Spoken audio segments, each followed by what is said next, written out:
Subida a las antenas de Requena por una senda espectacular y técnica.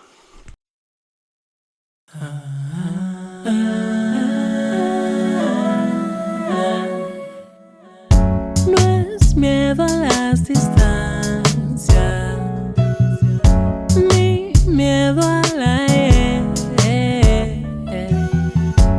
es más difícil regresar. Solo